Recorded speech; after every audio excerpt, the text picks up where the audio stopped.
Ladies and gentlemen, what is up and welcome to today's video guide for the Grandmaster Goldblum challenge. Today we're going to be talking about the nodes in this quest and kind of the need to know information, and then we're going to be talking about the best champions and why certain champions excel so well in this challenge, and then we're going to be going over in detail the strategy for dealing with each one of the 6 encounters that you're going to face in round 4, which are the really challenging ones. Round 1, 2, and 3 are absolutely face roll. Round 3 is super easy with the life transfer node, so the majority of the challenge does come in round 4 with dealing with these various nodes, because I know if you haven't done Act 5, there are a few nodes that might seem a little bit unfamiliar and you might not know how to play around. But I think the first thing to mention off the start is that every encounter in the final chapter has life transfer, so this causes your characters to degen 2% of your maximum health per second, but you life steal 125% of the direct damage done to the opponent. So life transfer is actually one of those nodes that isn't a disadvantage. It's actually a huge advantage in terms of the player, because 125% of your damage done in healing is a crazy amount. There are a lot of characters that can go from like 10% to 90% just using like their special 2 abilities. So life transfer is a big pro for your characters and means that if you play very aggressively, you can be topped up, and also means that you can use suicide masteries if you would like to, without really having much of a punishment, because you can easily out-heal the damage, even more so with the excessive boost provided by the suicide masteries. So the second thing is the cornered node, which is on 4 out of 5 of the opponents on this path. So the cornered node, whenever a damage over time debuff is applied to a champion, which is your opponent, they gain 200% more power for the duration of that debuff. So essentially one of the rules when it comes to this challenge is you don't want to use any bleed characters, or you don't want to use any abilities that trigger a damage over time effect, or this will cause the power of your opponent just to go up exponentially, and it's really tricky to deal with. So one of the things is, for the majority of encounters, bleed champions are totally off of the table, so that's something to bear in mind. And with that in mind, I'm going to talk about some of the challenge MVPs. So I think kind of the top 6 champions for this challenge: Star-Lord, Scarlet Witch is doing so well. I did so many freestyle runs and freestyle tests yesterday, and honestly my favorite character as a freestyle to play this challenge with was Scarlet Witch, because a lot of the opponents you're facing have buffs like Fury, and you're constantly like nullifying those, and if you have Mystic Dispersion, it's fueling your power, and you can just keep on spamming special 2s. Some really big damage there, and also Scarlet Witch's damage is very direct as well, but Star-Lord, again, having a ton of fantastic direct damage is really fantastic. But what is the thing with Star-Lord? The only thing with Star-Lord is you got to pay close attention to the special 2, because if your special 2 procs the shock, then you've got to be a bit hesitant about attacking the enemy with the cornered buff, because you might take, it might cause them to gain an insane amount of power while that is active. So you just got to look out for that a little bit. Same story with Stark Spidey on his special 2, but he deals a ton of direct damage. I say if you're using Stark Spidey, you probably just want to stick to the special ones, but you could fire off a special 2. Just be aware of the increased power gain while they're under the shock effect.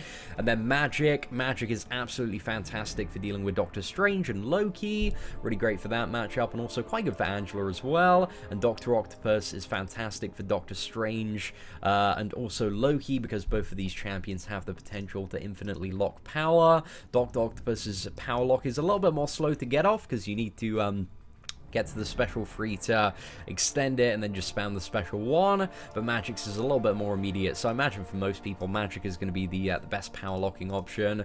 But also Dr. Voodoo is really good if you can get into the rhythm of the Doctor Strange and Loki fights, and if you're quite a good Dr. Voodoo player with the power control there. So yeah, he's definitely got quite a bit of promise if you can play aggressively. But then other awesome options, we just have a lot of direct damage dealing champions that also have a little bit of power control. Got Hyperion, insane damage. Rogue, nice damage and power control. Psylocke, nice power control mechanics but inferior to Magic. Daredevil OG, you can auto-evade like Doctor Strange's attacks and also Loki's projectiles. I don't know why I've got Magic there again, that's a little bit of a mistake there. But you've got Hood for kind of staggering buffs. Also the power drain while invisibility is off cooldown. If you got Hood Awaken, that might help out a little bit, but Hood's also a very direct damage dealing champion. Also Vision for draining power. You could use 4, but not against Jane Foster or Angela, because they only have a limited amount of stuns, and you need to get a lot of parries off for 4, and also Jane Foster is flat out stun immune. Hulk's also a pretty good champion, a lot of direct damage there. Yellow Jacket, a lot of direct damage as well. You also have the stun, Ghost Rider, you've got the power lock on the special 3, which you can greatly extend via some of the judgments, so that could potentially be an option for Loki and Doctor Strange to make those fights a little bit easier. But again, maybe, you know, I would say definitely inferior to Magic and Dr. Octopus in terms of the potential to like infinitely power lock there. Then we also have Angela, just a really hard-hitting champion. And then also for Doctor Strange and Loki, some potential options. Hawkeye, you know, you've got the power drain to help out on Doctor Strange. It won't really help out, I guess, too much against the Loki matchup, but might, you know, it's going to reduce the amount of special ones that you need to avoid. And then also Gwenpool, just for the really, really high damage and the fact that she's super, super easy to play. Once you get that special free off, like the amount you're recovering just from your basic hits is just absolutely insane. So yeah, she's a fantastic option. There are probably also quite a few other awesome options out there, but you know, I just got kind of threw together a list of my favorite ones for this challenge. So these are some of my suggested champions. Now, let's go down and kind of break each lane down fight by fight. So we're going to go to the most difficult lane and look at the nodes there. So 4 is super, super easy. The only thing you need to be worried about really is the unblockable special 1. So you just got to make sure you're very, very slick on the evades. Both 4's special 1 and special 2 can be fully evaded. So yeah, really, really easy champion to deal with. Next up, we have 4 Jane Foster. So, 4 Jane Foster has unblockable special 1 and also stun immunity. Those are really the only 2 things you need to worry about. So, yeah, try and, I would say, like, the strategy that I was using, I was just kind of, like, avoiding the special 1s where I could, but also relying quite a bit on block and waiting for her heavy attacks. I wasn't being too flash with the intercept, because, again, with a life transfer node, block damage really doesn't matter too much in this challenge, because you can get it back really, really quickly with the life transfer node. So yeah, for Jane Foster, the biggest challenge in that fight for a lot of people is going to be getting the timing right on the special 1. So, you know, if you're looking to make a push for some of the harder lanes, and you're not too used to fighting for Jane Foster, just make sure you practice on the really, really easy lane first and just get the timing right. Because again, it's really, really easy to get to that fight to practice. And then we have Angela. So Angela has essentially, what is it? Almost stun immunity. She has 20% limber, so after 4 parries, she's pretty much going to be stun immune. So on Angela, for the most part, you want to try and bait the special 1. The special 1 is super, super easy to avoid. It's really, really slow. It's just kind of like a jump in the air and slam down. Champions that nullify, like Scarlet Witch and Magic, can be useful here, but there's also a very high chance for Angela with her Awakened ability and also Mystic Ward for nullify effects to fail, so they're not super reliable.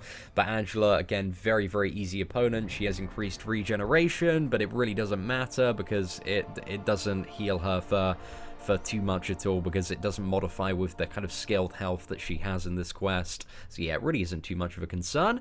And then we have Hulk. So Hulk is just a case of, like, do not get hit. Like, if you get hit, he's going to hit so hard, because as well as his, you know, signature ability Enquiries that he's going to have, he also has Outlast, so he gains, even more damage the lower health he is, and when he's below 25%, he also has an additional Enrage from the Optimus node. So yeah, Hulk is a champion that you kind of want to practice fighting quite a bit before you get into some of the more difficult paths, because yeah, if you do mess up to any special attacks, you are pretty much dead, because you're gonna get stunned and wrecked. So you've got to be very light on your feet there. And then Doctor Strange is 2 nodes that he has, a brute forced and enhanced special 2. So ideally on Doctor Strange, you want to bring a champion that can power control, unless you are really, really good at evading the special 2, which the special 2, it can be fully evaded. You just need to get right back, and then he does like 2 blips, and then it's like another one, so it's kind of like a dash back, and then wait a second, and then another dash back. But if you want to see that in action, we did 100% of this challenge yesterday, and I think I managed to get 4, like, I got to Doctor Strange because I was using Gwenpool, didn't use any power control, because I was trying to evade the special 2 and show off a bit, and I nailed it 4 out of 4 times, so that was pretty fantastic. So yeah, it's definitely possible, but does take quite a bit of practice there, but again, for the majority of players, it's just going to be an easier case just to use a power control champion. And brute force essentially is a really easy to know to deal with. If you don't land a hit in 6 seconds, you begin to degenerate, and it's not really that aggressive. It's 100% of your health over 30 seconds, but again, that can be very easily recovered via the life transfer node. And the second you land a hit, the degen stops. So brute force, I don't think is anything to worry about for most people. But I think the majority of this challenge is going to come from Loki for a lot of people, because Loki, essentially, the two things that he has that are really annoying. So he has Loki's signature ability is he will constantly have a passive power gain up to his special 1, and his special 1 is unblockable, and he's got special 1 bias, so whenever he has the special 1, he's pretty much going to spam it.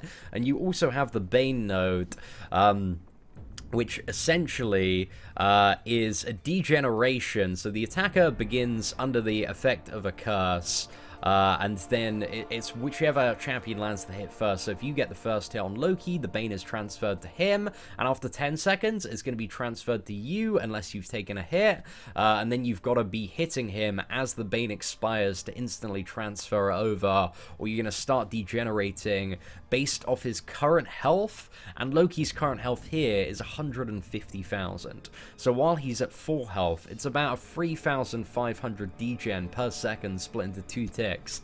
So yeah, it's really aggressive off the start. Like, I've tried using 3-star champions, but it's just so difficult, because again, like a second and a half of, you know, having that degeneration active, and you're dead if you're using a 3-star champion. So I think there is something with Loki where you're ideally, you know, if you're doing this challenge, ideally you want to have a team of minimum 440 champions, and it's a really good idea to use a health boost and also a health and attack boost, just to maximize the window that you have to kind of start hitting him and to recover that health back. But yeah, ideally the strategy on Loki, if you do have access to either character, is to use Dr. Octopus or Magic, just to infinitely power lock. But again, kind of getting into that rhythm is a little bit difficult at the start, but once you get there, Bane is a bit of a tricky node to deal with, especially on Loki. Like, I really don't like the combination of the two, because Bane is a fine node to deal with when you can completely control the power of the opponent and get your parry in at the perfect time, so that you're ready to transfer Bane. But when you've just got this barrage of unblockable special 1s, it really does become a very annoying problem for a lot of players. So yeah, Loki is going to be the biggest pain in the ass, in my opinion, for this fight, for this map, for the large majority of people. But my advice is, you know, if you are looking to make some headway in this challenge, just get practicing. If you're not used to fighting these opponents, like, it's really easy just to jump in and practice on the first path and skill up. Like, it's a really good training map for fighting all these different champions. So yeah, also if you have a little bit of spare time, I think one of the skills that is so much fun to learn is just keep on getting to Doctor Strange and keep on trying to, like, fully evade that special 2. Like, look up some videos on how to do it. Like, honestly, it's so much fun and so gratifying once you can get it down fairly consistently. I'm not entirely perfect at it, but I'm significantly better than I was when I was in Labyrinth of Legends, man. I got wrecked so much to that. But anyway, ladies and gentlemen, hopefully you enjoyed this video guide for the Grandmaster Goldblum challenge. If you do have any additional pro tips, feel free to leave them below. That'd be appreciated. Apart from that, thank you very much for watching. Best of luck in the challenge. Take care, and have an absolutely fantastic day.